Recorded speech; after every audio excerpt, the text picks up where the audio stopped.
Welcome students. आज हम लोग लिंग चैप्टर के एक्सरसाइज बनाएंगे। तो आइए स्टार्ट करते हैं आज का यह एक्सरसाइज। लेकिन एक्सरसाइज स्टार्ट करने से पहले हम लोग एक बार इस चैप्टर का रिकैप करेंगे, यानी जो हम लोगों ने पढ़ा है उसको एक बार दोहराएंगे। तो चलिए इस चैप्टर में हम लोगों ने क्या क्या सीखा उसे एक बार हम लोग फिर से दोहरा लेते हैं। पुरुष या स्त्री जाति का बोध कराने वाले शब्द लिंग कहलाते हैं। लिंग दो प्रकार के होते हैं, पहला पुल्लिंग तथा दूसरा स्त्रीलिंग। सभी संज्ञा शब्द स्त्रीलिंग या पुल्लिंग होते हैं।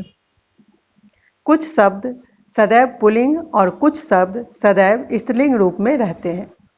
संज्ञा शब्दों का वाक्यों में प्रयोग करके भी हम उनके लिंग की पहचान कर सकते हैं। तो चलिए अब स्टार्ट करते हैं अपना क्वेश्चन आंसर। निम्नलिखित प्रश्नों के उत्तर दीजिए। प्रश्न क, लिंग किसे कहते हैं, उदाहरण सहित लिखिए। शब्द के जिस रूप से यह पता चलता है कि वह पुरुष जाति का है या स्त्री जाति का है उसे लिंग कहते हैं। उदाहरण के लिए लड़की, लड़का, दादाजी, दादी।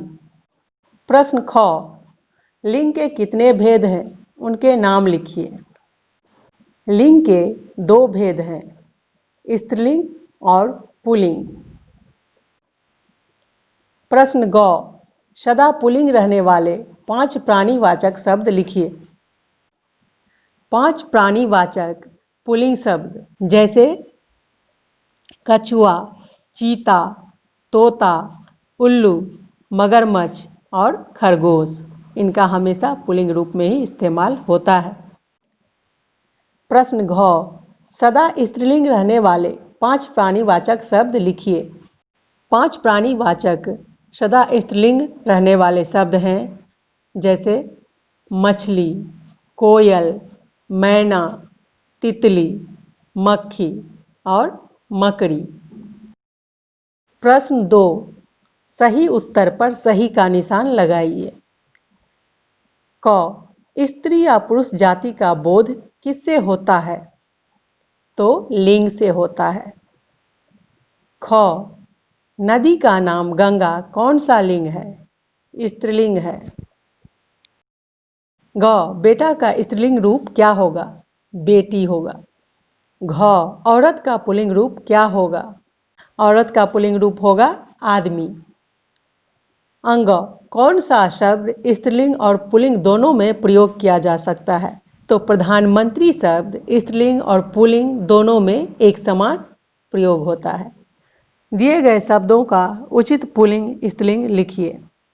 यहाँ 2 कॉलम दिखाए गए हैं, एक में पुल्लिंग लिखा है और दूसरे में स्त्रीलिंग लिखा है। एक तरफ एक वर्ड दिया गया है और दूसरी तरफ खाली जगह है। तो पुल्लिंग में आपको कवि लिखा हुआ है। कवि का स्त्रीलिंग रूप क्या होगा? कवियत्री। दूसरा है विदुषी। विदुषी स्त्रीलिंग शब्द है, इसका पुल्लिंग शब्द होगा विद्वान। तीसरा है सम्राट। सम्राट पुल्लिंग शब्द है, इसका स्त्रीलिंग होगा सम्राज्ञी। चौथा पत्नी। पत्नी स्त्रीलिंग रूप है, इसका पुल्लिंग रूप होगा पति। इसी प्रकार गाय स्त्रीलिंग रूप है, गाय का पुल्लिंग रूप होगा बैल। श्रीमान पुल्लिंग शब्द है, इसका स्त्रीलिंग शब्द होगा श्रीमती। वीर पुल्लिंग शब्द है, इसका स्त्रीलिंग रूप होगा वीरांगना। गायिका स्त्रीलिंग रूप है, इसका पुल्लिंग रूप होगा गायक। प्रश्न 4, निम्नलिखित वाक्यों में से स्त्रीलिंग शब्द छांटकर लिखिए। क, लेखिका गीत लिख रही है। इसमें लेखिका क्या है? स्त्रीलिंग शब्द है। ख, तालाब में बत्तखें तैर रही हैं। इस वाक्य में बत्तखें स्त्रीलिंग है। वर्णिका की लिखाई सुंदर है। इस वाक्य में वर्णिका स्त्रीलिंग है। घ, दिल्ली भारत की राजधानी है। इसमें दिल्ली शब्द स्त्रीलिंग है। और लास्ट में हम लोग खेल खेल में सीखेंगे स्त्रीलिंग और पुल्लिंग शब्द। दिए गए चित्रों के नीचे उनके लिंग लिखे गए हैं। सही लिंग पर सही का और गलत लिंग पर गलत का निशान लगाइए। पहला चित्र है सूरज। सूरज पुल्लिंग शब्द है। हम लोग वाक्य बनाते हैं तो कहते हैं सूरज चमकता है। तो सूरज पुल्लिंग शब्द है, ये सही है। इस पे हम सही का निशान लगाएंगे। दूसरा है चांद।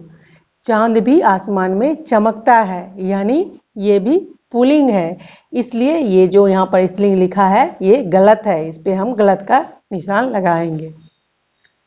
पेड़, पेड़ पुल्लिंग शब्द है, इसलिए यह सही है। आम, आम मीठा होता है, यानी आम पुल्लिंग शब्द है, लेकिन यहाँ स्त्रीलिंग लिखा है, इसलिए यह गलत है।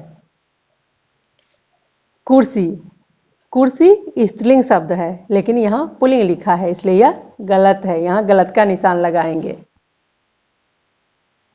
तौलिया, तौलिया शब्द स्त्रीलिंग है, इसलिए यह सही है। ताला, ताला शब्द भी पुल्लिंग है, इसलिए यह भी सही है। और लीची, लीची शब्द भी स्त्रीलिंग है, इसलिए यह भी सही है। तो उम्मीद है यह चैप्टर आपको अच्छे से समझ में आ गई होगी और सारे क्वेश्चन आंसर भी आपने अच्छी तरह से समझ लिए होंगे। तो अगर आपको यह वीडियो अच्छी लगी है तो इसे लाइक कर दें, अपने दोस्तों के साथ इसे ज़्यादा से ज़्यादा शेयर करें। साथ ही अगर आप इस चैनल पर नए हैं तो इस चैनल को सब्सक्राइब कर लें और बेल आइकन को प्रेस कर दें, ताकि आने वाली सभी वीडियोज़ की नोटिफिकेशन आपको सबसे पहले मिले। धन्यवाद।